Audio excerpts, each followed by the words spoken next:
எபிரேயர் 12:5 என் மகனே, கர்த்தருடைய சிட்சையை அற்பமாக எண்ணாதே, அவரால் கடிந்து கொள்ளப்படும் போது சோர்ந்து போகாதே. இந்த வசனம் என்ன சொல்லுது? கர்த்தர் சிட்சிக்கிறார், கடிந்து கொள்ளுகிறார். கர்த்தர் மன்னிக்கிறார், ஆற்றுகிறார், தேற்றுகிறார், சுகமாக்குகிறார், பலப்படுத்துகிறார், உயர்த்துகிறார், தாங்குகிறார், தப்புவிக்கிறார். இப்படிலாம் சொன்னால் நமக்கு ரொம்ப இஷ்டமான விஷயங்கள் அதெல்லாம்.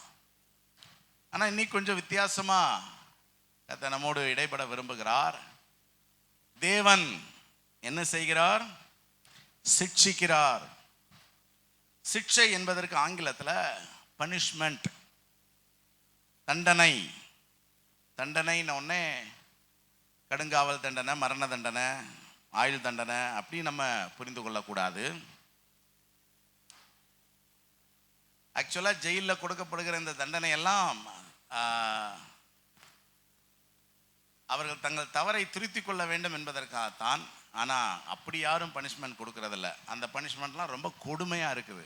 அவருடைய வாழ்க்கையே அது சிதைக்கிறதாக இருக்கிறது, அவருடைய எதிர்காலத்தையே கேள்விக்குறியாக்குகிறதாக இருக்கிறது. ஆனால் அந்த தண்டனைக்கும் இன்னைக்கு நம்ம பார்க்குற சிக்ஷைக்கும் பெரிய வித்தியாசம் இருக்குது. அதில் தண்டிக்கப்பட்டவன் திரும்ப எழும்பவே முடியாது. ஆனால் இந்த தண்டனை நம்மை ஆசீர்வதிக்கும், நம்மை உயர்த்தும். இது எப்படிப்பட்ட தண்டனைனா, அந்த பெற்றோர் ஆசிரியர்கள்லாம் பிள்ளைகளை தண்டிப்பாங்கல்ல, அந்த தண்டனை. எதற்காக இந்த தண்டனை, எதற்காக சிட்சை என்றால், நாம் செய்த தவறை உணர வேண்டும். தவறு செய்யாதவங்க யாருமே கிடையாது. தவறு நமக்கு தீமையான பலன்களை கொடுக்கும். பல நேரம் நமக்கு தீமைகள்லாம் நடக்கும்போது அது ஏதோ தற்செயலாக நடக்குன்னு நம்ம நினைக்கிறோம். ஆனால் அதுக்கு நம்ம என்ன செஞ்சோம் அப்படிங்கிறத நம்ம சிந்திக்கிறது இல்லை. இஸ்ரவேல் ஜனங்கள் எரிகோ பட்டணத்தை பிடிக்கும்போது கர்த்தர் சொன்னாரு, இதில் இருக்கிற எந்த விலையேற பெற்ற பொருளையும் யாரும் எடுக்கக்கூடாது. அது இவர்கள் கானான் தேசத்தில் சுதந்திரிக்கிற முதற் பலன். அதனால எதெல்லாம் சுட்டரிக்க முடியுமோ அதெல்லாம் சுட்டரித்து சாம்பல் ஆக்கிடணும். விலையேற பெற்ற பொருட்கள் எல்லாமே அது கர்த்தருடைய ஆலயத்துக்கு வந்துடணும். அது கர்த்தருடையது. இது முதற் பலன் கர்த்தருடையது. முதற் பலன் யாருடையது? கர்த்தருடையது. ஆண்டவர் ஜெயம் கொடுத்தார். கவனிங்க, நம்ம சம்பாதிச்சோம்னு இல்லை, அவரே நீ சம்பாதிக்கிறதற்கான பலனை தருகிறவர். புரியுதா? அவர் தான் ஜெயம் கொடுத்தார். அவர் தான் அலங்கத்தை இடிய பண்ணினார். அவர் தான் ஜெயம் கொடுத்தார். ஆனா இஸ்ரவேல் ஜனங்கள் சாபத்தீடானதிலே கர்த்தருக்கு துரோகம் பண்ணினார்கள். ராயனுக்குரியதை ராயனுக்கு செலுத்தணும், தேவனுக்குரியத இவர்கள் தேவனுக்கு என்று நேர்ந்து கொள்ளப்பட்டத ஒருவன் திருடி எடுத்து தன்னுடைய வீட்டுக்கு அடியில புதைச்சு வச்சிருந்தான். அடுத்த பட்டணத்துக்கு போறாங்க. சின்ன பட்டணம் தான், கொஞ்சம் பேர் போனாலே ஈஸியா ஜெயிச்சிடலாம். ஆனா அன்னைக்கு படுதோல்வி, 36 பேர் செத்தார்கள். யோசுவா நல்ல வேளை ரொம்ப தெளிவா செயல்பட்டான். யானைக்கும் அடி சறுக்கும்னு திரும்ப போல, கஜினி முகமது மாதிரி நான் 7 தடவை படையெடுப்பேன் அப்படின்ட்டு திரும்ப அவன் உடனே யுத்தத்துக்கு போகல. அவன் உட்கார்ந்து ஆண்டோடைய சமூகத்துல, ஏன் எங்களுக்கு தோல்வி? ஏதோ ஒரு தவறு நடந்திராமல் இந்த தோல்வி எங்களுக்கு வந்திருக்காது என்ற ஒரு தெளிவு யாருக்கு இருந்தது? யோசுவாவுக்கு இருந்துச்சு. இந்த தெளிவு நமக்கு வேணுங்க. நாம் செய்த தவறை உணர வேண்டும். இல்லாட்டினா திரும்ப திரும்ப திரும்ப அந்த தவறுகளை செய்யும் போது திரும்ப திரும்ப நம்முடைய வாழ்க்கையில தோல்விகள் ஏற்பட்டு கொண்டே இருக்கும். சும்மா யானைக்கு அடி சறுக்கும், தோல்வியே வெற்றிக்கு முதல் படி. அப்புறம் வேற என்னெல்லாம் சொல்லுவாங்க, தோல்வியில் இருந்து பாடத்தை கற்றுக்கொண்டோம். இப்படியெல்லாம் என்ன செய்யக்கூடாது? சமாளிக்க கூடாது. அது ஒன்று இருக்குது. ஆனா கொஞ்சம் சிந்திச்சு பார்க்கணும். ஆண்டவர் அந்த ஆயிப்பட்டினத்திலையும் வெற்றியை கொடுத்திருந்தாருன்னா இவங்க செஞ்ச தவறு வெளியவே வந்திருக்காது. ஆனா அதைத்தான் நம்ம எதிர்பார்க்கிறோம். நம்ம விரும்புறது என்ன அப்படின்னா, நம்ம என்ன செஞ்சாலும் அதை ஆண்டவர் பெருசுபடுத்தக்கூடாது, அவர் நம்மளை ஆசீர்வதிச்சுக்கிட்டே இருக்கணும் அப்படின்னு நம்ம நினைக்கிறோம். ஆனா அப்படி கிடையாது. தேவன் நீதி உள்ளவர், நீதி செய்கிறவர், நீதியின் மேல் பிரியப்படுகிறவர். சோ சிக்ஷை எதற்காக? ஏன் நம்முடைய வாழ்க்கையில தோல்வி, ஏன் பிரச்சனை, போராட்டம், ஏன் முன்னேற்றம் இல்லை, ஏன் தடையா இருக்குது, ஏன் சமாதான குறைவுகள்? சிக்ஷை எதற்காக? நாம் செய்கிற தவறை உணர வேண்டும். மீண்டும் தவறு செய்ய நேரிடும் போது அந்த தண்டனை நினைவுக்கு வரணும். மீண்டும் அந்த தவறை நாம் செய்யக்கூடாது. அதற்காகத்தான் சிக்ஷை. ஆனா தண்டனை யாருக்காவது பிடிக்குமா? பனிஷ்மெண்ட் யாருக்காவது பிடிக்குமா? நமக்கு சொல்லிக் கொடுத்த ஆசிரியர்களையே கொஞ்சம் யோசித்து பாருங்களேன். அடிக்கிற வாத்தியார், அடிக்கிற டீச்சர் யாருக்காவது பிடிக்குமா? அதாவது இப்ப பிடிக்கும், அப்ப என்ன செய்யாது, பிடிக்காது. அடிக்கிற பெற்றோரை பிள்ளைகளுக்கு பிடிக்குமா? அந்த பிள்ளை பருவத்தில் பிடிக்காது. நான் கூட ரொம்ப ஃபீல் பண்ணியிருக்கிறேன். என்னடா இந்த வீட்டில் நம்ம பிறந்துட்டு ஒரே போலீஸ் ஸ்டேஷன் மாதிரில இருக்குது நம்ம வீடு. ஆனா இப்ப நினைச்சு பார்க்கிறேன், ஒரு ஆசீர்வாதமான வீட்டில் தான் கர்த்தர் நம்மளை வளர செய்திருக்கிறார். பிடிக்காது, ஆனாலும் தண்டனை நமக்கு தேவையா? எபிரேயர் 12:11 பாருங்க. எந்த சிக்ஷையும் தற்காலத்தில் சந்தோஷமாய் காணாமல் துக்கமாய் காணும், ஆகிலும் பிற்காலத்தில் அதில் பழகினவர்களுக்கு அது சமாதான பலனை தரும். ஆங்கிலத்தில் ரொம்ப அழகா இருக்கு. In fact, at the time it is always painful. Which is painful? Punishment is always painful. But if you learn to obey by being corrected, நாம் சிட்சிக்கப்படும் போது கீழ்ப்படிய கற்றுக்கொண்டோம் என்றால் we will do right and live at peace. இதான் ரொம்ப முக்கியம். We will live at peace at what cost? We will do right. நம்ம சரியானதை செஞ்சா தான் சமாதானம். பக்கத்துல பார்த்து சொல்லுங்க, சரியானதை செஞ்சா தான் சமாதானம். தவறு செஞ்சுட்டு சமாதானத்தை எதிர்பார்க்கிறது வாய்ப்பில்லை.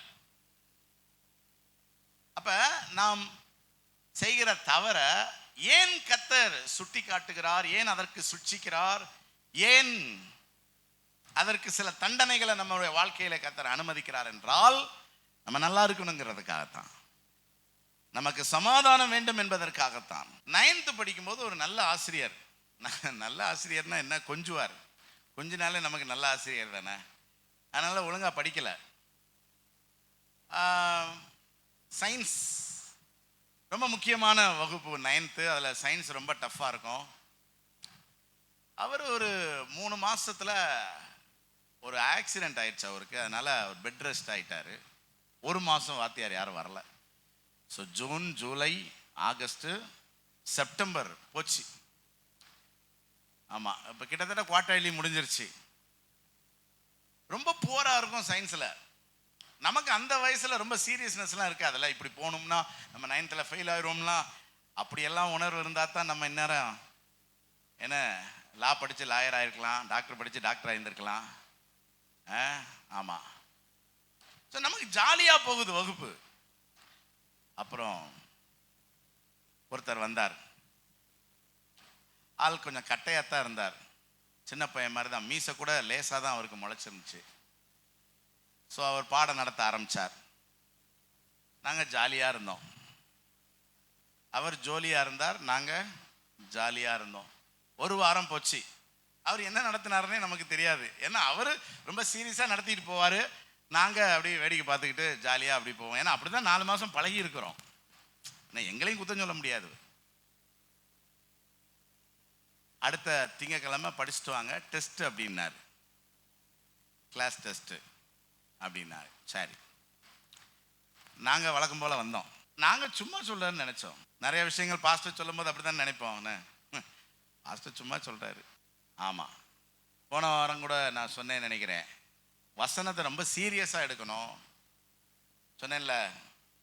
தாயை அசட்டை பண்ணுகிறவனுடைய கண்களை நதியின் காகங்கள் பிடுங்கும். இதெல்லாம் சீரியஸா எடுக்கிற மாதிரியா இருக்கு. சும்மா சொல்லாதீங்க பாஸ்டர், காக்கா கண்ணை கொத்தும். இதெல்லாம் சின்ன வயசுலேயே எங்கள் அம்மா சொல்லி வளர்த்தது தான். ஆனால் பைபிள் இஸ் சோ சீரியஸ். வேத வசனம் ரொம்ப சீரியஸ். விளையாட்டுக்கு சொன்னேன்லாம் ஆண்டவர் என்ன செய்ய மாட்டார், சொல்ல மாட்டார். ஸோ வந்தார், எழுதுங்கன்னார், 20 கேள்வி கேட்டார். ஒன்றுக்கும் பதில் தெரில, ஒன்றுக்கும் பதில் தெரில. என்னென்னமோ எழுதணும். சரி, அப்புறம் அப்படி பேப்பரை மாற்றி திருத்த சொன்னார். திருத்தி மார்க் போட்டு அவன் பேப்பர் கொடுங்கன்னார். ஆமாம். அப்புறம் கம்படுறான்னார், எடுத்தாங்க.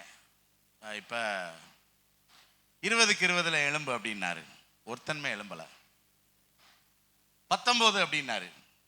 ஒருத்தன் எலும்புனா எப்படி அவன் இருப்பான்ல, ஒருத்தன் இருப்பான் நல்லா படிக்கிறதுக்குன்னே நேர்ந்து விட்ட ஒருத்தன் இருப்பான், அவன் எலும்புனா பெஞ்சு மேலே ஏறான்னாரு.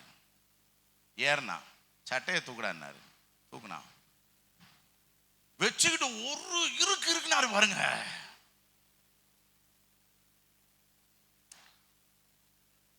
ஒரு தப்பு வாங்கினவனுக்கு வாங்கின அந்த அடியை பார்த்த உடனே ஒத்த லக்கத்துல மார்க் வாங்கினவன்லாம் என்ன ஆயிருப்பாங்கிறத நீங்க கொஞ்சம் யோசித்து பாருங்க. 18 எந்திரான்னாரு. ஒருத்தனை எந்திரிக்கல. 17 2 3 பேர் எந்திரிச்சாங்க. அவங்களுக்கு எத்தனை அடி? 3 அடி. நல்ல வேலை, எனக்கெல்லாம் அடி வர்றதுக்கு முன்னாடி கம்பு உடைஞ்சு போச்சு, அதனால தப்பிச்சேன். புரியுதா? இல்லாட்டினா நமக்கெல்லாம் 2 லக்கத்துல அடி விழுந்திருக்கும். அவருமே எல்லாத்தையும் அன்னைக்கு அடிக்கணும்னு ரொம்ப ஃபோர்ஸாலாம் இல்லை. அவர் எதுக்கு இந்த ஆரம்ப கட்டத்தில் ஒரு சிலர் அடிச்சாருன்னா, எல்லாவனுக்கும் என்ன வரணும்? பயம் வரணும்.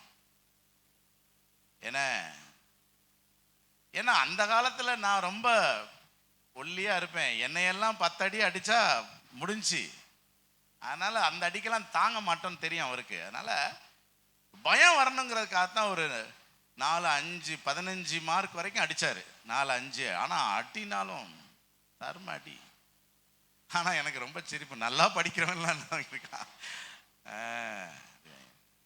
கவனிங்க, என்ன ஒரு பலன். இப்ப நமக்கு அந்த வசனம் அதுதான் சொல்லுது, எந்த சிக்ஷையும் தற்காலத்தில் சந்தோஷமாய் காணாமல். எங்களுக்கு அந்த ஐயனார் சந்தோஷமா தெரியல, ரொம்ப வருத்தப்பட்டோம். ஏண்டா இந்த எழிலரசு போய் கீழே விழுந்து இப்படி படுத்துக்கிட்டாரு, அந்த ஆள் இருந்திருந்தாருன்னா நம்ம இப்படிலாம் அடி வாங்க வேண்டிய அவசியமே இல்லைன்னு அன்னைக்கு எங்களுக்கு துக்கமா தான் இருந்துச்சு.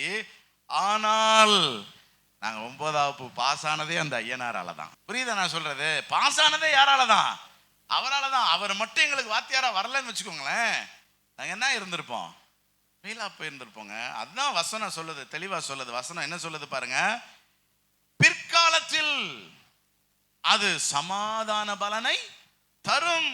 அதனாலதான் ஆண்டவர் சொல்றாரு, கர்த்தருடைய சிக்ஷைய அற்பமாய் என்னாத, அலட்சியம் பண்ணாத. சில நேரம் அம்மா சத்தம் போட்டா பிள்ளைகள் அங்கிட்டு போய் என்ன சொல்லிட்டு போகுதுங்க, இது சும்மா கத்திக்கிட்டு கிடக்குது அப்படின்னா என்ன சொல்ல வருது அந்த பிள்ளை? நான் செஞ்சது சரிதான், எங்க அம்மா தான் தேவையில்லாம சத்தம் போடுது, தேவையில்லாம அடிக்குது. பாருங்க, எந்த பிள்ளையாவது சின்ன வயசுல கண்டிக்கும் போது உண்மையிலே நான் தப்பு செஞ்சிட்டேங்கிறத ஒத்துக்கிடுதா? அந்த பிள்ளைகள்லாம் என்ன செய்துங்க, அலட்சியம் பண்ணது. ஏன் கண்டிக்கிறாங்க? நம்ம தவறு செஞ்சிருக்கிறோம், அந்த தவறு செய்யக்கூடாது, உணர்றதில்ல. அதனுடைய விளைவு என்ன தெரியுமா? அப்படி சிக்ஷையை அற்பமா எண்ணுகிறவுடைய விளைவு என்ன? ஒரு மரண தண்டனை கைதி சிறையில் இருக்கான், தாய் பார்க்க போறா, 2 பேரும் ரொம்ப அழுகுறாங்க. அப்ப இவன் கேட்கிறான், அம்மா நான் சாக போறேன்னு நினைச்சு நீ ரொம்ப வருத்தப்படுறியா, அழுகிறியா? எப்படா அழாம இருக்க முடியும்? பிள்ளை சாக போகுதுன்னா எப்படா ஒரு தாய்க்கு தாங்க முடியும்? வாமா, உனக்கு நான் ஒரு முத்தம் கொடுக்கணும் அப்படிங்கிறான். கம்பிகளுக்கு இடையில அந்த அம்மா கன்னத்தை கொடுக்குது, காதை கடிச்சு துப்பிடுறான். உடனே போலீஸ் கொண்டு போய் ஜெயிலில் அடைச்சிடுறாங்க. அப்புறம் அந்த காவலர் கேட்குறாரு, என்னடா மிருகமாடா நீ, அம்மா காதை கடிக்கிறியாடா அப்படின்னு சொன்னா, சின்ன வயசுல பக்கத்து வீட்டில இருந்து தைக்கிற ஊசி எடுத்துட்டு வந்தேன். எங்க அம்மா தட்டி கொடுத்து, இதை தாண்டா நான் ரொம்ப நாள் வேணும்னு நினைச்சுக்கிட்டு இருந்தேன், கொண்டாடா பட்டன் தைக்க வேண்டியிருக்குன்னா.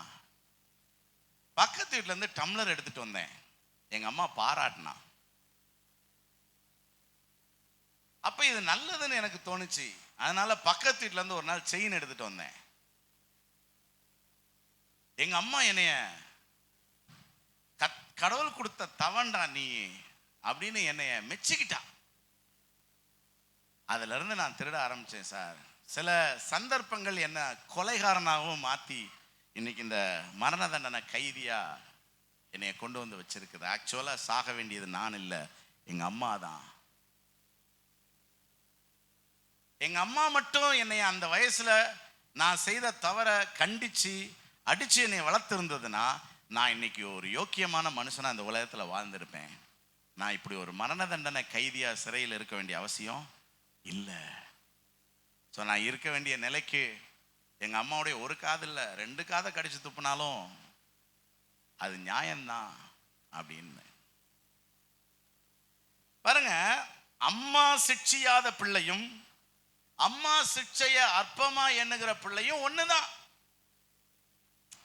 ஏன்னா இந்த காலம் ரொம்ப மோசமானது, யாரையுமே கண்டிக்க முடியல, பாஸ்டர் விசுவாசிகளை கண்டிக்க முடியல. இப்படி பொத்தாம் பொதுவா ஏதாவது சொன்னோம்னா நமக்கு நேரம் அந்த கண்டிதம் வந்தாலும் என்ன நினைச்சுக்கிடுவோம், பாஸ்டர் அவங்கள சொல்றாரு இவங்கள சொல்றாருன்னு அப்படியே தட்டி விட்டுருவோம். சரி, இப்படி தட்டி விடுதுங்கன்னு சொல்லி கூப்பிட்டு சொன்னோம்னு வச்சுக்கோங்களேன், செத்தோம். பெற்றோர் பிள்ளைகளை கண்டிக்க முடியுதா? ஸ்கூல்ல ஆசிரியர்கள் என்ன செய்யக்கூடாதுங்கிறாங்க, பிள்ளைகளை அடிக்க கூடாது. அப்ப அடிச்சா கண்டிச்சா பிள்ளைகளுக்கு அப்படியே இருதயம் ஹர்ட் ஆகுதான்.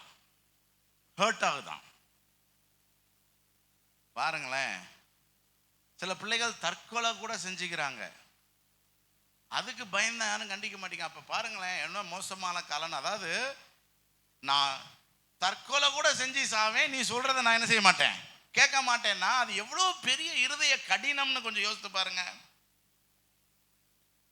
ஒரு தண்டனைக்கு திருந்த மாட்டோம், ஆனா நாங்க சாவ கூட செய்வோம். இப்ப இதனால் நம்ம என்ன நிலைப்பாட்டுக்கு வர வேண்டியது இருக்கு, நான் உன்னை ஒண்ணுமே சொல்லலடா, ஆனா அங்கதான் தப்பு செய்யறோம். புரியுதா? அப்ப நம்ம ஒண்ணுமே சொல்லலனாலும் அவன் சாகத்தான் போறான். ஏன்னா அவன் தவறு மேல தவறு செய்வான், பாவத்தின் சம்பளம் மரணம். இதுக்கு நம்ம சொல்லி அவன் சாகுறான்னாலும் நம்ம பட்சத்திலேயாவது நம்ம செஞ்சது சரிதான் இருக்கும். இல்லாட்டினா உன் பிள்ளையாண்டான் நடத்த வேண்டிய வழியில நடத்துன்னு சொல்லி இருக்குதுல்ல. அப்ப நான் நடத்தலைன்னா ஆண்டவர் என்கிட்ட தான் கணக்கு கேட்பார். சபையை நடத்த வேண்டிய வழியில நடத்தலைன்னா கர்த்தர் என்கிட்ட தான் என்ன செய்வார், கணக்கு கேட்பார். சரி, நமக்கு ஆத்மா எங்கேயும் போயிடக்கூடாது அப்படின்னு சொல்லி நான் பாலிஷ் போட்டுக்கிட்டே இருந்தேன்னு வச்சுக்கோங்களேன், கடைசியில் அந்த ஆத்மா நரகத்துக்கு தான் போகும். யார் தான் கணக்கு கொடுக்கணும்? நான் தான் கணக்கு கொடுக்கணும். அப்ப இதுல நமக்கு 2 பேருக்குமே ஒரு புரிதல் ஆவியானவர் தர்றாரு. பெற்றோரா பிள்ளைகளை என்ன செய்யணும், நடத்த வேண்டிய வழியில நடத்தணும். பாஸ்டரா நடத்த வேண்டிய வழியில நடத்தணும். நீதிமொழிகள் 13:24 பாருங்களேன். பிரம்பை கையாடாதவன் தன் மகனை பகைக்கிறான், அவன் மேல் அன்பா இருக்கிறவனோ அவனை ஏற்கனவே. அப்ப அன்பா இருக்கிற பாஸ்டர் என்ன செய்யணும் சொல்லுங்கோ? அன்பா இருக்கிற பெற்றோர் என்ன செய்யணும்? அன்பா இருக்கிற கணவர் என்ன செய்யணும்? அன்பா இருக்கிற மனைவி என்ன செய்யணும் சொல்லுங்க?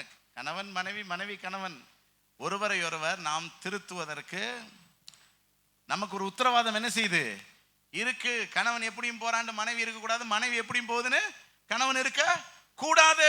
பிற என்னத்துக்கு சேர்த்து வச்சிருக்கு? ஒருத்தனுடைய எல்லா ஒளிவு மறைவும் குடும்பத்துல தான் வெளிப்படும். புரியுதா உங்களுக்கு? கல்யாணம் பண்ணாத வரைக்கும் அவன் யோக்கியன். கல்யாணம் பண்ண அன்னையிலிருந்து அவன் அயோக்கியன். எப்படியும் உள்ள இருக்கிற குட்டு நட்டு யாருக்கு தெரிஞ்சிடும்? மனைவிக்கு தெரியும். மனைவியுடைய குட்டு நட்டு வெளியே வேஷம் போடலாம், வீட்டில் நல்ல பேர் வாங்கவே முடியாது. அப்போ ஒருத்தருக்கு ஒருத்தர் திருத்துறதுக்கு தான் கர்த்தர் என்ன செஞ்சிருக்கிறாரு? பரிசுத்தம் பண்றதுக்கு தான் நம்மளை இணைச்சிருக்காரு. அப்ப இப்ப நம்ம கணவரா இருக்கோம் அப்படின்னா, நீ மனைவி என்னை ஒன்றும் சொல்லக்கூடாது, நீ என்னைய சொல்றதுக்கு நீ யாரு அப்படின்னு கிடையாது. அப்ப அந்த கண்டித்தல் சிட்சித்தல் எல்லாமே அன்பின் வெளிப்பாடு. இப்ப பிரச்சனை என்னன்னா, அவங்க நேசித்து தான் நம்மளை கண்டிக்கிறாங்க, சிட்சிக்கிறாங்க, தண்டிக்கிறாங்கிற அந்த புரிதல் இல்லை.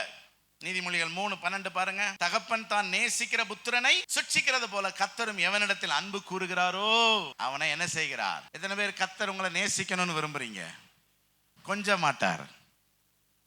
ஹலோ, கர்த்தர் நேசிக்கணும்னு விரும்புறவங்களாம் கரங்களுக்கு ஒரு அலையிலையா சொல்லுங்க பார்க்கலாம். கொஞ்ச மாட்டாரியா? என்ன செய்வார்? ஆமா, சிட்சிப்பார். இப்ப பிரச்சனை என்ன? சிட்சிக்கிறதுல. இப்ப சிட்சிக்கட்டும் தான் நம்ம சொல்றோம் உதட்டுல இருந்து சொல்றோம். எத்தனை பேர் இருதயத்துல இருந்து சொல்றோம்னு தெரியல, சொல்றோம். பிரச்சனை என்ன? நம்ம முதல்ல வாஸ்த வசனத்துல என்ன போட்டிருக்கு? ஒண்ணு அசட்டை செய்கிறோம், சிட்சை என்ன செய்கிறோம்? அதாவது அதை கருத்துல கொள்றது இல்ல, சீரியஸா எடுத்துக்கிறது இல்ல, தவற உணர்றது இல்ல, ஒத்துக்கொள்றது இல்ல. கண்டிக்கும் போதே பாருங்களேன், எய்த்து சொல்லிக்கிட்டே இருப்பாங்க. பாஸ்டர் நீங்க உங்களுக்கு தெரியாது, அது ஏப்பா சொல்லிக்கிட்டே இருப்பாங்க ஒரு பதில். அப்படின்னா என்ன அர்த்தம்? நீங்க எங்களை கண்டிக்கிறது தேவையில்லாத வேலை, நீங்க என்ன சொன்னாலும் நாங்க அதை ஒத்துக்கொள்ள போறது கிடையாது. நீங்க தவறுன்னு நீங்க நினைக்கிறீங்க, ஆனா நாங்க செஞ்சது தவறுன்னு எங்களுக்கு தோணலை. நாங்க இந்த காரியத்தை நிமித்தம் தான் இப்படி செஞ்சோம், அதனால நாங்க எங்க சைட்ல ரைட்டா தான் இருக்கோம், நீங்க எங்களை ரைட்டா புரிஞ்சுக்கோங்க.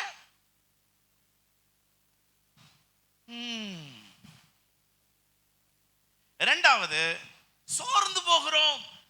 அவர் கடிந்து கொள்ளும் போது சோர்ந்து போகாதான் இருக்கல வசனம். சோர்ந்து போகிறோம் என்னன்னா, கோச்சிக்கிறது. போங்க, திட்டினீங்கல்ல, கூட பேச மாட்டேன். அப்பா அடிச்சிட்டாருன்னு கோச்சிட்டு ஓடி போற பிள்ளைகள் எல்லாம் இருக்குதா இல்லையா? கடைசியில் என்ன சொல்லி கூப்பிட வேண்டியிருக்கு? சரிடா வாடா, இனிமேல் நான் உன்னைய ஒண்ணுமே சொல்ல மாட்டேன்டா. எல்லாம் ஒரே கழுதை தான், ஒண்ணுமே சொல்லாம வளர்ற கழுதையும் ஒண்ணுதான், ஏதோ ஒண்ணு சொல்றதுனால கோச்சிட்டு போற கழுதையும் ஒண்ணுதான். ரெண்டும் உருப்பட போறது. இப்ப நானு சொன்னா கோச்சிக்கிடுவாங்கன்ட்டு சொல்லவே இல்லைன்னு வச்சுக்கோங்களேன், நல்லா இருக்க போறாங்களா?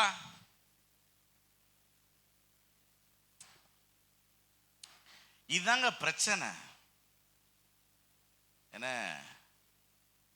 நல்ல கண் முன்னாடி ஒரு தப்பு நடக்குதுன்னா அன்பின் நிமித்தம் அது கண்டிக்கப்பட வேண்டும், தண்டிக்கப்பட வேண்டும். அது நமக்கு ஆசீர்வாதமானது. இப்போ உங்களுக்கு ஒரு 2 பேரை நான் கண்ணுக்கு முன்னாடி நிப்பாட்ட போறேன். ஒருத்தர் யாருன்னா, சிக்ஷையை அலட்சியம் செய்த காயின். சிக்ஷையை அசட்ட பண்ண காயின். ஆபேல் கதை தெரியும். 2 பேரும் பலி செலுத்த வந்தாங்க. ஆபேலுடைய பலியை கர்த்தர் ஏற்றுக்கொண்டார், காணிக்கைய. காயினுடைய காணிக்கையை கர்த்தர் ஏற்றுக்கொள்ளலன்னு உடனே கவனிங்களேன், கர்த்தர் பட்சபாதம் உள்ளவர் அல்ல. என்ன, அவனுடைய கிரியைகளுக்கு தக்க பலனை தருகிற நீதியுள்ளவர். என் கிரியை கர்த்தருக்கு முன்னாடி நிறைவுள்ளதாக இல்லைன்னா அவர் என்னை ஆசீர்வதிக்க முடியாது. ஆனா என்னை ஆசீர்வதிக்கும்படி என்னுடைய கிரியையை பூரணப்படுத்த அவர் வந்து என்னோடு கூட என்ன செய்வார்? போராடுவார். இதுதான் நம்முடைய தேவன். அவ்வளவு நல்லவர். என்னை அப்படி விட்டுற மாட்டார். என்ற குறை இருக்குன்னா அவரால் ஆசீர்வதிக்க முடியாது. ஆனா நான் என்ன நினைச்சுக்கிடுவேன் அப்படின்னா, அவர் பட்சபாதம் உள்ளவர், அவருக்கு என்னைய பிடிக்கல, அவனை தான் பிடிக்குது, அவனை தான் அவர் ஆசீர்வதிக்கிறார்னு நான் தப்பா நினைச்சுக்கிறேன். ஆண்டவர் காயின்ட்ட வந்தார். காயின் வேண்டான்னா அவர் எதுக்கு காயின்ட்ட வரணும்? வந்தார். வந்து எப்பா ஏன் உன் முகநாடி வேறுபட்டிருக்கு அப்படின்னு கேட்டா சொல்லணும்ல ப்ராப்பரா பதில். அவன் ரெஸ்பான்ஸே பண்ணல. அப்படின்னா என்ன அர்த்தம்? அப்படி ஒன்று நீங்கள் என்னை விசாரிக்க வேண்டிய அவசியம் இல்லை. என்னை திருத்த வேண்டிய அவசியம் உங்களுக்கு இல்லை. நீங்கள் திருத்துற அளவுக்கு நான் ஒன்றும் தப்பு பண்ணலை. அதுதான் அதனுடைய ரெஸ்பான்ஸ். இதுதான் அசட்டை, புரியுதா? அற்பமா என்றது. ஆனால் கர்த்தர் சொல்ல வேண்டியதை சொல்லிட்டார். நீ நன்மை செய்தால் மேன்மை இல்லையோ, நீ தீமை செய்தால் பாவம் உன் வாசற்படியில் படுத்திருக்கும். சாடமாடையா சொல்லிட்டாரு, உன் சகோதரனுக்கு ஒரு தீமை என்ன செய்யாதன்னு சொல்லிட்டு போயிட்டார். இவன் ஆபேலை கூப்பிட்டு பேசி கொலை பண்ணிட்டான். திரும்ப கர்த்தர் வர்றாரு பாருங்க. இப்ப இவன் செஞ்ச பாவத்துக்கு இவனை தண்டிக்கணும்னா கர்த்தர் வரணும்னு அவசியம் இல்லை. போற போக்குல தலை மேல ஒரு இடிய போட்டு அவர் வாட்டுக்கு போயிட்டே இருக்கலாம். ஏன் வர்றாரு? நம்மேல் அன்புள்ள தெய்வம், சிட்சிக்கிற தேவன் நம்மேல் அன்புள்ளவர். சிட்சிக்கிற தேவன் நம்மேல் கரிசனை உள்ளவர். சிட்சிக்கிற தேவன் நம்மை சீர்திருத்த பார்க்கிறார், ஸ்திரப்படுத்த பார்க்கிறார், நம்மை தூக்கி நிலைநிறுத்த பார்க்கிறார். சகோதரனாகிய ஆபேல் எங்க அப்படின்னு கேட்டா பாருங்க, இங்கதான் நம்ம தப்பு பண்றோம். என்னன்னா, இவர் ஆபேலுக்காக ஏண்டுட்டு வந்து பேசுறாருன்னு நினைக்கிறோம். இவர் ஏன் என்னை சிட்சிக்கிறார்னா அவனுக்காக இவர் என்னை தண்டிக்கிறாரு. கிடையாது, கிடையவே கிடையாது. இப்ப இவர் வந்திருக்கிறது ஆபேலுக்காக பேச வந்திருக்காரா, காயினுக்காக வந்திருக்காரா?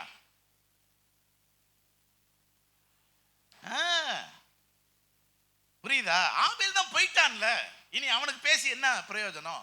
பாருங்க, தேவனுக்கு இந்த பூமியை நிரப்பணும் ஆதாமுடைய வம்சத்தினால.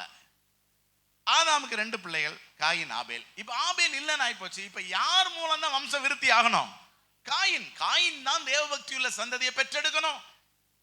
ஆகவே கர்த்தர் வர்றார் காயின. ஆபேல் எங்கன்னு கேட்டா, இவன் சகோதரனுக்கு நான் காவலாளியோ இல்லப்பா, ஆபேலின் இரத்தத்தை வாங்கின இந்த பூமி உன் நிமித்தம் சபிக்கப்பட்டிருக்கும் அப்படிங்கிறார். பாருங்க, நல்லா விளங்கிக்கோங்க. கர்த்தர் கொடுக்கிற சாபம் நமக்கு சாபம் அல்ல, ஆசீர்வாதம் தான். நான் சொல்றது புரியுதா? ஏன்னா சபிக்கணும்னா இவர் இவ்வளவு தூரம் நெருங்கி வந்து இவன்கிட்ட பேசணுங்கிற அவசியம் கிடையாது. தூரத்துல நின்று நாசமா போடான்ட்டு போயிட்டே இருப்பாரு. புரியுதா உங்களுக்கு?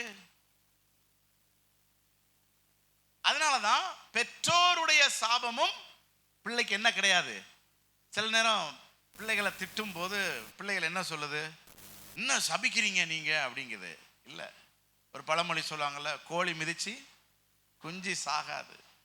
அதனால ஒரு சீர்திருத்தலுக்காக பாரு, இந்த மாசம் நீ என்ன ஃபெயிலாத்தான் போக போற அப்படின்னா, இவன் ஃபெயிலா போகணுங்கிற ஆசையிலே அந்த தாய் சொல்லுது, அந்த பெற்றோர் சொல்றாங்க. இல்ல,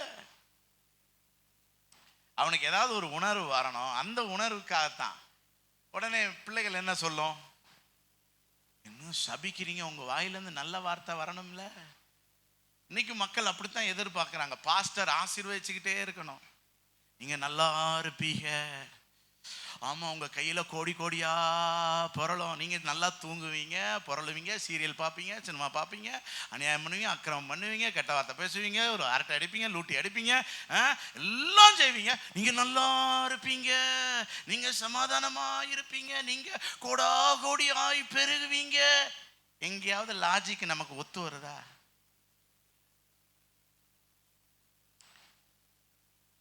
நல்லா ஒன்றை விளங்கிக்கோங்க. கர்த்தர் அங்க சபிக்கிறாரு, அது சாபம் அல்ல. ஆனா இவன் என்ன சொல்றான், நீர் எனக்கு இட்ட சாபம்.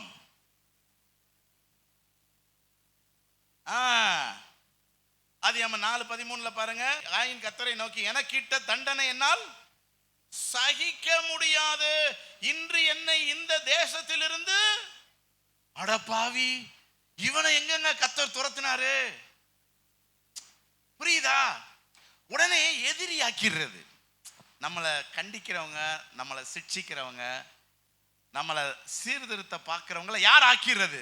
எடுத்த உடனே, ஆமா உங்களுக்கு என்னைய பிடிக்காது, அதனால அப்படித்தான் சொல்லுவீங்க. புரியுதா உங்களுக்கு?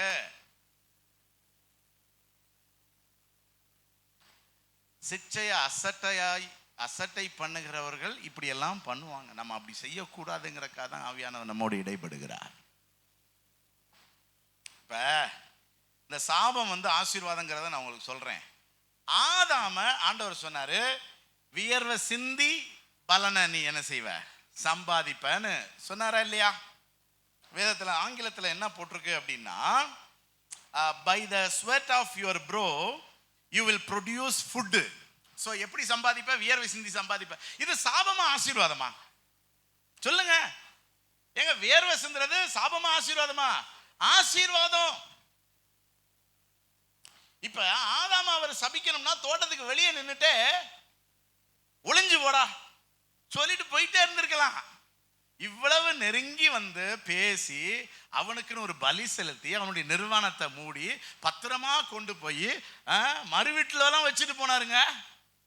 இந்த வீடு உனக்கு செட் ஆகாதுடா இனிமேல், அதனால வா உன்னை வேற வீட்டில் கொண்டு குடி வைக்கிறேன்னு வச்சுட்டு போ. என்னங்க எவ்வளவு நல்ல தேவன் பாருங்க. எத்தனை பேருக்கு இந்த சிட்சிக்கிற தேவனுக்கு ஒரு முத்தம் கொடுக்கணும்னு ஆசையா இருக்கு? பரவாயில்ல, செய்தியை நல்லா விளங்கி கேட்டீங்க. நல்ல தேவன். இந்த சிட்சை யாரும் அற்பமா எண்ணாதீங்க.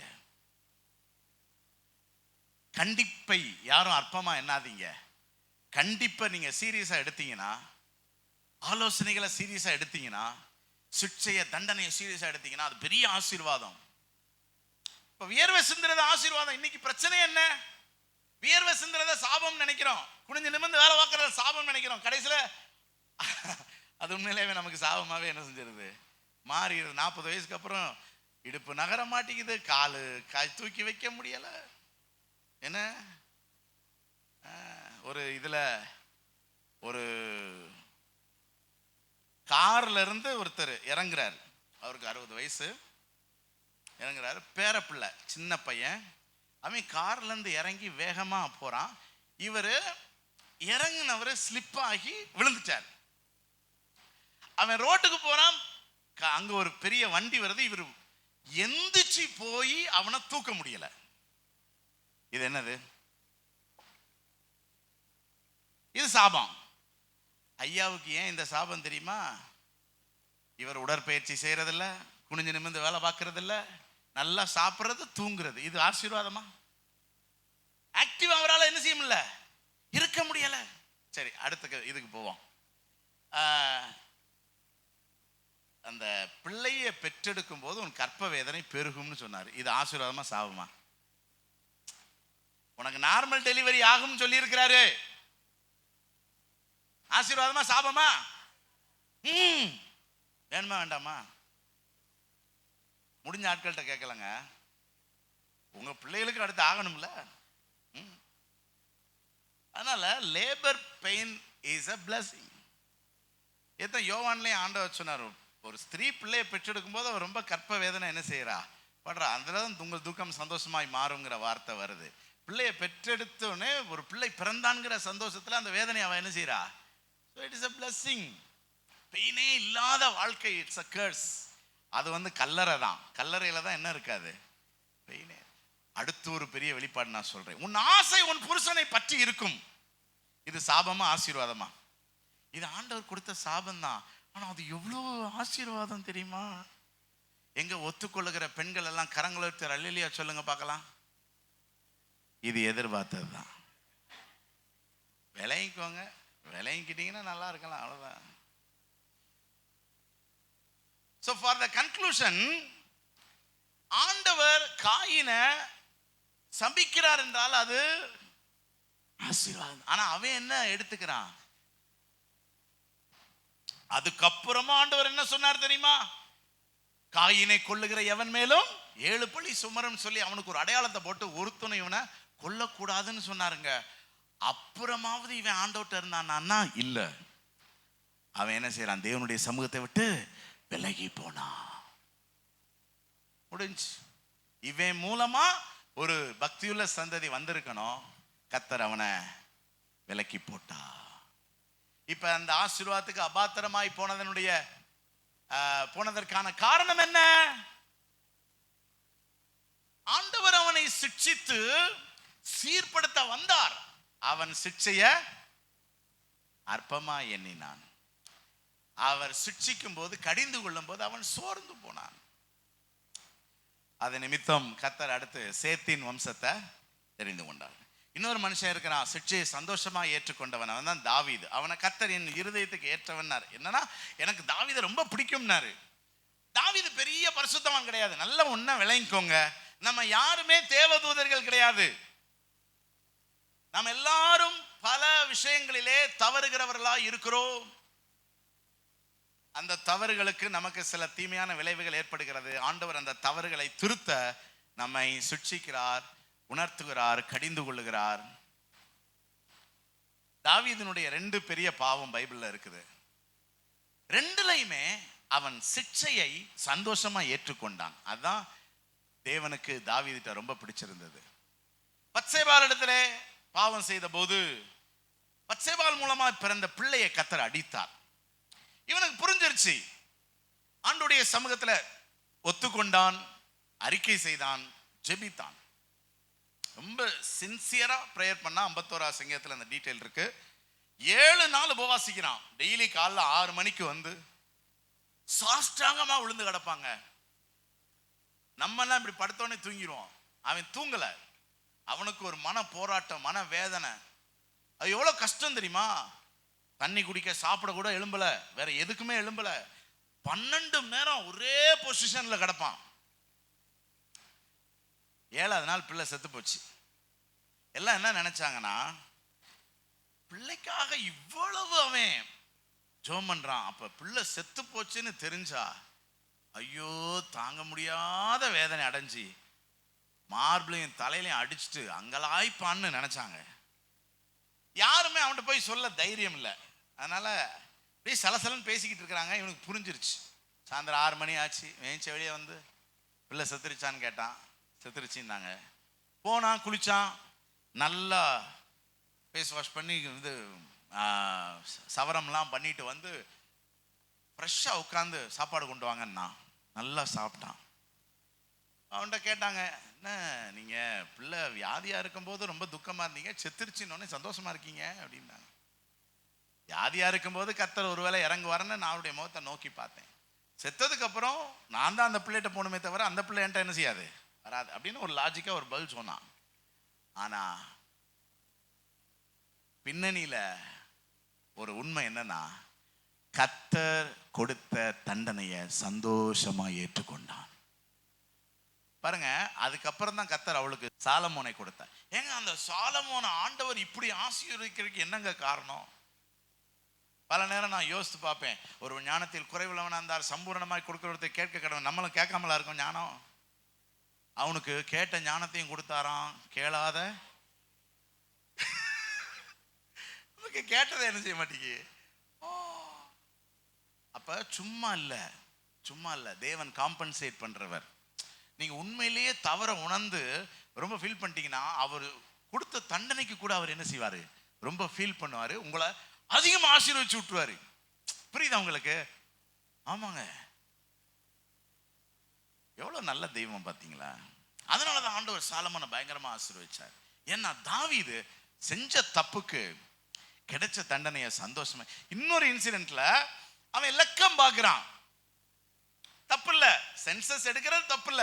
ஆனா பட்டயம் உருவத்தக்கவர்கள் எத்தனை பேர் அப்படின்னா, இவ்வளோ பெரிய சாம்ராஜ்யத்தை எவ்வளவு படை வீரர்களை வச்சு நான் சம்பாதிச்சேன் அப்படிங்கிறத அறிய விரும்புகிறான். யோவாப் சொன்னாரு, ஐயா இது நம்ம பலத்துல வந்ததில்ல, எல்லாம் கர்த்தர் கொடுத்தது, அதனால இதெல்லாம் என்ன வேண்டாம் அவனுக்கு. ஆனா தாவீது ராஜாவா இருக்கிறதுனால அவன் கை தான் ஓங்கி இருக்குதே, சொல்றதை செய்டான்ட்டாரு. இது கர்த்தருக்கு பிடிக்கல. ஆண்டவர் தீர்க்கதரிசி அனுப்பி தண்டனை அறிவிச்சார், சிட்சிக்கிறார். நம்ம தவறு செய்யும் போது கண்டும் காணாதவர் போல இருக்கிறவர் அல்ல. அவரு ஆப்ஷன் ஏ 3 வருஷம் பஞ்சம், ஆப்ஷன் பி 3 மாதம் யுத்தம், ஆப்ஷன் சி 3 நாட்கள் கொள்ளை நோய். அதாவது ஆப்ஷன் ஏ சாவு, ஆப்ஷன் பி சாவு, ஆப்ஷன் சி சாவு. Choose the best answer. எப்படியும் சர்வநாசம் ஆக போகுது. 3 வருஷம் பஞ்சம்னா முடிஞ்சு. 3 மாசம் யுத்தம், அதுல ஜெயமே கிடையாது. அப்ப சத்துரு முற்றிலும் சூறையாடிட்டு போயிடுவான். 3 நாள் கொள்ளை நோய்னா செத்தான். இப்ப தாவீது என்ன சொன்னான் தெரியுமா? அவருடைய கையில விழுவோம்ப்பா, அவர் பார்வைக்கு நலமானதை செய்யட்டும், அவர் ஒரு நாளும் தப்பு செய்ய மாட்டார். நம்மகிட்ட ஒரு தவறு இருக்குது, அதுக்கு அவர் நீதியா செய்யறத செய்யட்டும். ஏங்க இது ஆண்டவருக்கு ரொம்ப பிடிச்சு போச்சுங்க. ஆமா, அதுக்குன்ட்டு 3 ஆண்டவர் கேன்சல் பண்ணல, புரியுதா? அப்படின்னா நமக்கு கர்த்தர் மேல பயம் இல்லாம போயிடும். ஆமா, அவர் சொல்லுவாரு, செய்ய மாட்டாரு. இன்னைக்கு கூட நிறைய பெற்றோர் பார்த்தீங்கன்னா சும்மா கத்துவாங்க, அடிச்சிருவேன், தூக்கி போட்டு மிதிச்சிருவேன், கொன்றுவேன். அந்த பிள்ளைக்கு தெரியும் இது ஒன்றும் செய்யாது, சும்மா சவுண்ட் விட்டுக்கிட்டே தான் என்ன செய்யும். அதனால பெற்றோருக்கு நான் சொல்ற ஆலோசனை, இந்த மாதிரி கத்துறதெல்லாம் என்ன செஞ்சிருங்க, விட்டுட்டு ஒரு பிள்ளை ஒரு தப்பு பண்ணுதா, ஒரு சின்ன பெரம்பு அல்லது ஈக்கு ஏதாவது ஒரு நீல ஸ்டிக்கை வச்சு காலு கீழே சுழின்னு ஒரு அடி வச்சிடணும். புரியுதா? இது நீங்க இவ்வளோ கத்துறதுக்கு அது ரொம்ப பவர்ஃபுல்லானது. ஆமா, நானும் அதை மேஜிக் ஸ்டிக்னே தான் சொல்லுவேன். அடிக்க கூட வேண்டியதில்லை, நீங்க எடுத்தாலே எல்லா வேலையும் தானா என்ன செய்யும், நடக்கும். எத்தனை பேர் வீட்டில் மேஜிக் ஸ்டிக் இருக்கு? எங்க வீட்டில் 4 ஸ்டிக் இருக்கு. வேணா உங்களுக்கு ஒன்று தாரேன், காசுக்கு தான் தருவேன் நான். என்ன, அதனால ஆண்டவர் ஆரம்பிச்சாரு கொள்ளை நோய். ஒரு தூதனை அனுப்பி வெட்டா சொன்னார், அவன் பாட்டுக்கு வெட்டிட்டு போனான். கரெக்டாக எருசலேமுக்கு வரும்போது ஆண்டவர் சொன்ன பட்டயத்தை உரையில் முதல் நாளே ஆண்டவர் நிப்பாட்டிக்கிட்டார். அப்புறம் தாவீது அங்கே ஆண்டவருக்கு நன்றி பலிப. ஸோ யார் சிக்ஷையை சந்தோஷமாக ஏற்றுக்கொள்கிறாங்களோ அவர்களை கர்த்தருக்கு ரொம்ப பிடிக்கும், அவர்களை கர்த்தர் ஆசீர்வதிப்பார். அவங்க நல்லா இருப்பாங்க, ஏன்னா அவங்க தங்களுடைய தவறை உணர்றாங்க, தங்களுடைய தவறை திருத்தி கொள்ளணும்னு நினைக்கிறாங்க. How about you? உங்களை பற்றி என்ன? முடிவுரைக்கு நேராக நம்ம வர்றோம். சிக்ஷையினுடைய நோக்கம் என்ன? சிக்ஷையினுடைய நோக்கம் என்ன? பரிசுத்தம் அடைய வேண்டும். தேவ பிள்ளைகளே, பரிசுத்தம் அடையணும். நம்முடைய தேவன் பரிசுத்தர், அவர் பாவத்தை பாராத சுத்த கண்ணர். நீங்க பரிசுத்தம் அடையணுங்கிறது தான் தேவனுடைய நோக்கமா இருக்குது. கெட்ட பழக்க வழக்கங்களை விட்டுறணும், தொடரக்கூடாது. உங்களுக்கு அது ஆசீர்வாதமா இருக்காது. ஜெபிக்கணும், ஜெபிக்கணும். ஜெபம் ரொம்ப அவசியம். ஆண்டவருடைய உறவுல நிலைத்திருக்கணும், வேத வசனத்தை வாசிக்கணும். ஆமா, ஜெபிக்கிற வரைக்கும் கர்த்தர் விடமாட்டார், சிட்சிப்பார். நல்ல குணமுடையவர்களா இருக்கணுங்க.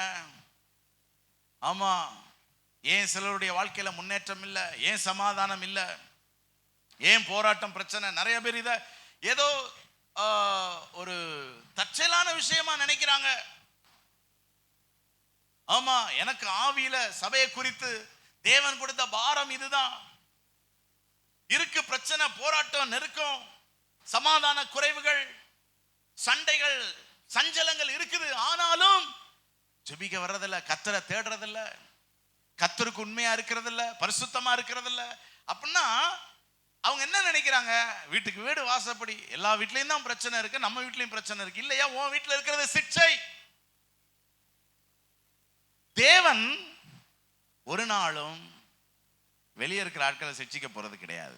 புரியுதா? நமக்கும் அவெல்லாம் நல்லா இருக்க, நமக்கு மட்டும் போராட்டம். ஏன்னா உன்னை கர்த்தர் நேசிக்கிறார். ஸோ உங்க வீட்டில் இருக்கிறது மற்ற வீட்டில் இருக்கிற மாதிரியான பிரச்சனை இல்லை, இது கர்த்தருடைய சிக்ஷை. உங்களை ஆசீர்வதிப்பதே கர்த்தருக்கு பிரியம். அப்ப எப்படி ஆசீர்வதிக்க? சரி பண்ணணும், உங்களை சீர்படுத்தணும். அதனால கர்த்தர் சிக்ஷிக்கிறார். அதை உணரணும். நம்ம நல்ல குணமுடையவர்களாய் மாறாத பட்சத்துல எதுவும் மாற போறது கிடையாது. தேவ சித்தம் செய்யணும், தேவனுக்கு சாட்சியா வாழணும், ஆவியின் கனி கொடுக்கணும், கர்த்தருக்கு ஊழியம் செய்யணும். இதுக்காக தான் சிக்ஷை. எபிரேயர் 12:10 பாருங்க, 2வது பகுதி பாருங்களேன். இவரோ தம்முடைய பரிசுத்தத்துக்கு நாம் பங்குள்ளவர்களாகும் பொருட்டு நம்முடைய பிரயோஜனத்துக்காக நம்மை சிக்ஷிக்கிறார். ஆங்கிலத்தில் போட்டிருக்கு, God corrects us for our own good because he wants us to be holy as he is. நம்ம அவரை போல பரிசுத்தமா இருக்கணுங்கிறதுக்காக அவர் நம்மை சிக்ஷிக்கிறார். எதுக்கு அவரை போல நம்ம பரிசுத்தமா இருக்கணும்? அப்பதான் நம்ம பரலோகம் போக முடியும். பரலோகத்துல போய் நம்ம எப்படி இருக்க போறோம் சொல்லுங்க? பரிசுத்தமாய். ஆக தேவன் நம்மை பரிசுத்தம் பண்ணுகிறார். சீரியல் பார்த்துக்கிட்டே பரலோகம் போக முடியாது, சினிமா பார்த்துக்கிட்டே பரலோகம் போக முடியாது, தூஷணமா பேசிக்கிட்டு பரலோகம் போக முடியாது, கெட்ட வார்த்தை பேசிட்டு பரலோகம் போக முடியாது, உலகத்தை அனுபவிச்சுட்டு பரலோகம் போக முடியாது, சிற்றின்ப பிரியரா இருந்துட்டு பரலோகம் போக முடியாது, வேசித்தனம் பண்ணிட்டு பரலோகம் போக முடியாது, சாராயம் குடிச்சிட்டு பரலோகம் போக முடியாது, வேற எந்த கெட்ட பழக்கம் இருந்தாலும் எங்க போக முடியாது, பரலோகம் போக முடியாது. ஏன்னா பரலோகத்துல அவரை போல பரிசுத்தரா இருக்க வேண்டும். அப்பதான் அங்க போய் நம்ம இருக்க முடியும். அப்ப பரிசுத்தத்துக்கு நம்ம பங்குள்ளவர்களா இருக்கும் பொருட்டு கர்த்தர் என்ன செய்கிறார்? நம்மை சுட்சிக்கிறார். இன்னைக்கு மனம் திரும்புங்க, மனம் திரும்புங்க, உங்க வாழ்க்கையில ஒரு முன்னேற்றம் வரும். மனம் திரும்புங்க, உங்களுக்கு ஆசீர்வாதம் உண்டு. மனம் திரும்புங்க, கர்த்தர் உங்களை உயர்த்துவார். மனம் திரும்புங்க, உங்களுக்காக கர்த்தர் பொக்கிஷங்களை வச்சிருக்கிறார். மனம் திரும்புங்க, உங்களுக்காக மேன்மையை கர்த்தர் வச்சிருக்கிறார். கடைசியா சிட்சிக்கிற தேவனை பற்றி ஒரு பயம் வேணுங்க. எங்க அம்மா அப்பாவை பற்றிய ஒரு பயம் இருந்தது. அதுதான் இன்னைக்கு ஒரு மரியாதையா மாறி இருக்கு. இன்னைக்கு எங்க பெற்றோரை நான் கனம் பண்ணுகிறேன், பெற்றோரை மதிக்கிறேன், பெற்றோருக்காக நான் தியாகம் பண்ணுகிறேன், என் பெற்றோரை நான் நேசிக்கிறேன். ஒரு காலத்துல அவங்க மேல எனக்கு ஒரு பயம் இருந்துச்சு. We need to fear God. அவங்களுக்கு பயப்படாம கனம் பண்ண முடியாது. பாருங்க, ஒரு வசனத்தை வாசித்து முடிக்கலாம் நம்ம. எபிரேயர் 12:12 இருந்து பாருங்களேன். ஆகையால் கிழிந்த கைகளையும் தளர்ந்த முழங்கால்களையும் நீங்கள் திரும்ப நிமிர்த்தி, முடமாய் இருக்கிறது பிசகி போகாமல் சுத்தமாகும்படிக்கு உங்கள் பாதங்களுக்கு வழியை செவ்வைப்படுத்துங்கள், சீர்படுத்துங்கிறாரு. உங்க வாழ்க்கையை ஒழுங்குபடுத்துங்க, உங்க அந்தரங்க ஜீவியத்தை பரிசுத்தப்படுத்துங்க, உங்க சிந்தனை மண்டலத்தை பரிசுத்தப்படுத்துங்க, தேவ சமூகத்துல விழுந்து கடந்து பரிசுத்தத்துக்காக ஜெபம் பண்ணுங்க, நீதி உள்ள வாழ்க்கை வாழுங்க, உண்மை உள்ளவர்களா இருங்க, ஒழுக்கம் உள்ளவர்களா இருங்க. 14வது வசனம், யாவரோடும் சமாதானமா இருங்க, யார்ட்டையும் வம்பு தும்பு பண்ணாதீங்க, யார்ட்டையும் நமக்கு வழக்கு வேண்டாம், யாரையும் பழி வாங்கணும்னு நினைக்க வேண்டாம், யார் மேலே நமக்கு கசப்பு இருக்க கூடாது. யாவரோடும் சமாதானம் உள்ளவர்களா இருக்கவும் பரிசுத்தம் உள்ளவர்களா இருக்கவும் நாடுங்கள். பரிசுத்தம் இல்லாமல் ஒருவனும் கர்த்தரை தரிசிப்பதில்லை, ஒருவனும் தேவனுடைய கிருபையை இழந்து போகாதபடிக்கு. இன்னைக்கு நம்ம உயிரோட இருக்கிறோம்னா ஆண்டவருடைய கிருபையை எத்தனை பேர் ஒத்துக்கொள்வீங்க? அந்த கிருபையை நீங்கள் இழந்து போகாதபடிக்கு. யாதொரு கசப்பான வேர் முளைத்தெலும்பி கலக்கம் உண்டாக்குகிறதுனாலே அநேக தீட்டுப்படாதபடிக்கும், ஒருவனும் வேசி கள்ளனாகவும் ஒருவேளை போஜனத்துக்காக சேஷ்டபுத்திர பாகத்தை விற்று போட்ட ஏசாவை போல சீர்கட்டவனாகவும் எச்சரிக்கையாயிருங்கள். ஏனென்றால் பிற்பாடு அவன் ஆசீர்வாதத்தை சுதந்தரித்துக் கொள்ள விரும்பியும் ஆகாதவன் என்று தள்ளப்பட்டதை அறிவீர்கள். கண்ணீர் விட்டு கவலையோடு தேடியும் மனமாறுதலை கவனிங்க. அப்ப சிக்ஷையை பத்தி சொல்லிட்டு வர்ற ஆண்டவர் தான் இங்க சொல்றாரு, பா நீ சிக்ஷையை அற்பமா எண்ணினா அப்புறம் கண்ணீர் விட்டு மனம் மாறுதலை தேடினாலும் நீ என்ன செய்ய மாட்ட? அடைய மாட்ட. அடிக்கடி கடிந்து கொள்ளப்பட்டும் தன் பிடரியை கடினப்படுத்துகிறவன் சகாயமின்றி சடுதியில் நாசம் அடைவான். அடுத்து பாருங்க 18வது வசனத்துல இருந்து, அன்றியும் இப்ப சீனாய் மலையின் அனுபவத்தை சொல்றாரு. தொடக்கூடியதும் அக்கினி பற்றி எரிகிறதுமான மலையினிடத்திற்கும், மந்தாரம் இருள் பெருங்காற்று ஆகிய இவைகளிடத்திற்கும், எக்காலம் முழக்கத்தினிடத்திற்கும், வார்த்தைகளுடைய சத்தத்தினிடத்திற்கும் நீங்கள் வந்து சேரவில்லை. நம்ம சீயோன் மலைக்கு என்ன செய்யல? போகல. அந்த சத்தத்தை கேட்டவர்கள், அதாவது இஸ்ரவேல் ஜனங்கள், பின்னும் தங்களுக்கு வார்த்தை சொல்லப்படாதபடிக்கு வேண்டிக் கொண்டார்கள். என்ன? அந்த பயங்கரத்தை அவங்களால என்ன செய்ய முடியல? தாங்க முடியல. அந்த பயங்கரத்தை அவர்கள் பார்த்தாங்க. இன்னைக்கு நம்ம தேவனுடைய பயங்கரத்தை பார்க்கல. அதனால நிறைய பேருக்கு தேவ பயம் இல்லை, துணிகரமான வாழ்க்கை இருக்குது. பவுல் எவ்வளவு அழகா எழுதுறாரு பாருங்களேன். ஆமா, ஏனெனில் ஒரு மிருகமாகிலும் மலையை தொட்டால் கல்லெறி உண்டு, அம்பினால் ஈயுண்டு சாக வேண்டும் என்று சொல்லப்பட்ட கட்டளையை சகிக்க மாட்டாதிருந்தார்கள். ஆனா இன்னைக்கு ஆண்டவர் எவ்வளவு நல்லவரா இருக்கிறார் பாருங்க. ஆமா, மோசேயும் நான் மிகவும் பயந்து நடுங்குகிறேன் என்று சொல்லத்தக்க அந்த காட்சி அவ்வளவு பயங்கரமாக இருந்தது. நீங்களோ இப்ப நமக்கு சொல்றாரு, சியோன் மலை நடத்திற்கும் ஜீவனுள்ள தேவனுடைய நகரமாகிய பரம எருசலேமின் இடத்திற்கும் 1000-10,000 தேவ தூதர் இடத்திற்கும் பரலோகத்தில் பேர் எழுதி இருக்கிற முதற் பேனானவர்களின் சர்வ சங்கமாகிய சபை நடத்திற்கும் யாவருக்கும் நியாயாதிபதியாகிய தேவனிடத்திற்கும் பூரணராக்கப்பட்ட நீதிமான்களுடைய ஆவியினிடத்திற்கும் புது உடன்படிக்கையின் மத்தியஸ்தராகிய இயேசுவினிடத்திற்கும் ஆபேலுடைய ரத்தம் பேசினதை பார்க்கிலும் நன்மையானவைகளை பேசுகிற ரத்தமாகிய தெளிக்கப்பட்ட ரத்தத்தினிடத்திற்கு வந்து சேர்ந்தீர்கள் சொல்லிட்டு, இதெல்லாம் இயேசு கிறிஸ்துவினுடைய ரொம்ப நல்ல குணங்களை சொல்லி இருக்குதுங்க. அவர் நம்மளுக்கு பயம் காட்டல, ஆனாலும் நமக்கு ஒரு பயபக்தி தேவை. அதுக்கப்புறம் சொல்லி இருக்கு பாருங்க, பேசுகிறவருக்கு நீங்கள் செவி கொடுக்க மாட்டோம் என்று விலகாதபடி எச்சரிக்கையா இருங்க. இன்னைக்கு கர்த்தர் உங்களோட பேசுறாரா? பேசுறாரா? பேசுறாரா? பேசுறாரா? பேசுகிறவருக்கு நீங்கள் செவி கொடுக்க மாட்டோம் என்று விலகாதபடி எச்சரிக்கையா இருங்கள். ஏனெனில் பூமியிலே பேசினவருக்கு செவி கொடுக்க மாட்டோம் என்று விலகினவர்கள் தப்பி போகாமல் இருக்க, மோசையின் மூலமாய் பேசப்பட்ட வார்த்தைக்கு செவி கொடுக்க மாட்டோம் என்றவர்கள் தப்பி போகவில்லை. பரலோகத்திலிருந்து பேசுகிறவரை நாம் விட்டு விலகி போனால் எப்படி தப்பிப்போ?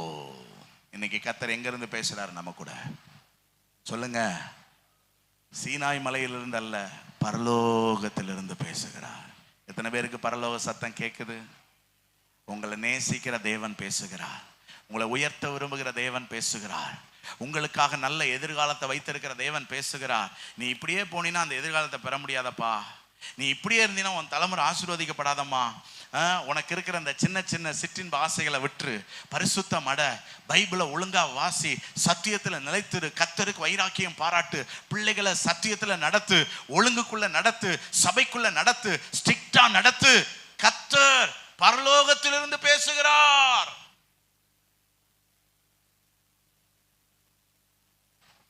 பிள்ளை தப்பு பண்ணுது, ஆனா என் பிள்ளை தப்பே பண்ணாதுன்னா என்ன அர்த்தம்? அப்ப அந்த தப்ப கூட பார்க்க முடியாதபடிக்கு உன் கண்ணு குருடா இருக்குன்னா நீ எவ்வளவு பெரிய பாவி. அந்த பாவத்தை பாவம்னு பார்க்க முடியாத அளவுக்கு கண்ணு இருக்குதுன்னா நீ எவ்வளவு பெரிய பாவி. கர்த்தர் பரலோகத்திலிருந்து பேசுறாரம்மா, பேசுறார். ஐயா, பரிசுத்தம் அடைவோம், நம்ம குடும்பத்தை பரிசுத்தப்படுத்துவோம். இயேசு சீக்கிரம் வர்றாரு. என்ன, நாம் உலகத்தோடே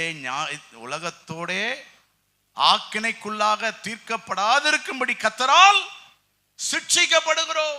ஆண்டவர் நம்மளை உலகத்தோடு ஒரு பெரிய அழிவு வரப்போதுல நம்ம நரகத்துக்கு போயிடக்கூடாதுங்கிறதுக்காகத்தான் ஆண்டவர் இப்ப சிட்சிக்கிறார்.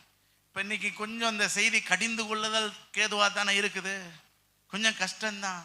பரிசுத்தம் அடைங்க தேவ பிள்ளைகளை, கடைசி காலம், ஆண்டோடைய வருகை சமீபம். பரிசுத்தம் அடைவோமாக. பரலோகத்திலிருந்து பேசுகிற உடைய சத்தத்தை விட்டு விலகி போனால் எப்படி தப்பிப்போம்? அவருடைய சத்தம் அப்பொழுது பூமியை அசைய பண்ணிட்டு, இன்னும் ஒரு தரம் நான் பூமியை மாத்திரமல்ல வானத்தையும் அசைய பண்ணுவேன் என்று இப்பொழுது வாக்குத்தத்தம் செய்திருக்கிறார். கடைசி 28ஆம் வசனத்துக்கு பாருங்க. ஆகவே அசைவில்லாத ராஜ்யத்தை பெறுகிறவர்களாகிய நாம் பயத்தோடும் பக்தியோடும் தேவனுக்கு பிரியமாய், பயத்தோடும் பக்தியோடும் தேவனுக்கு பிரியமாய், பயத்தோடும் பக்தியோடும் தேவனுக்கு பிரியமாய் ஆராதனை செய்யும்படி கிருபையை பற்றி கொள்ள கடவோம் சொல்லிட்டு கடைசியா சொல்லி இருக்கிறது, நம்முடைய தேவன் பட்சிக்கிற அக்கினியாய். நம்முடைய தேவன் எப்படிப்பட்டவர்? அவர் கண்கள் இருந்தும் காணாத, காதுகள் இருந்தும் கேட்காத, வாயிருந்தும் பேசாத ஊமையான விக்கிரகம் அல்ல. நம்முடைய தேவன் எப்படிப்பட்டவர்? பட்சிக்கிற அக்கினியாய் இருக்கிறார். நாம் ஆராதிக்கிற தேவன் எப்படிப்பட்டவர்? பட்சிக்கிற அக்கினியானவர். வாழ்க்கையில விளையாடாதீங்க. தேவன் ரொம்ப நல்லவர். நமக்கு நல்ல நாட்களை வச்சிருக்கார், நல்ல ஆசீர்வாதத்தை வச்சிருக்கிறார். மனம் திரும்புவோம்.